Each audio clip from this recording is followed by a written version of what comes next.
Love ജിഹാദിന് പണം പ്രതിഫലം. ഒഡീഷയിലെ കേന്ദ്രപാഡ ജില്ലയിലാണ് ലവ് ജിഹാദിന് മുസ്ലിം സംഘടനകൾ 10 ലക്ഷം രൂപ വീതം നൽകുന്നതായി ആരോപിച്ച് ഒരു മുസ്ലിം സ്ത്രീ തന്നെ രംഗത്തെത്തിയിരിക്കുന്നത്. പ്രണയത്തിന്റെ മേലങ്കി അണിഞ്ഞെത്തുന്ന ലവ് ജിഹാദികൾ ലക്ഷങ്ങൾ പ്രതിഫലം കൈപ്പറ്റുന്നുവെന്നത് ഞെട്ടിക്കുന്ന വാർത്തയാണ്.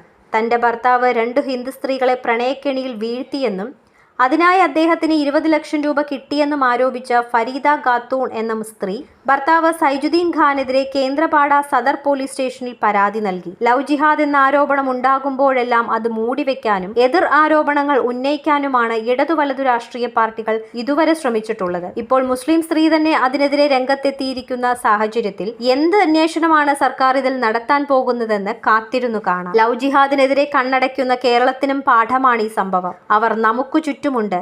കാണാതെ പോകുന്നത് മതേതരത്വം തലയ്ക്കു പിടിച്ച കമ്മ്യൂണിസ്റ്റ് കോൺഗ്രസ് വോട്ട് ബാങ്കുകളായ ഹിന്ദുക്കൾ മാത്രമാണ്.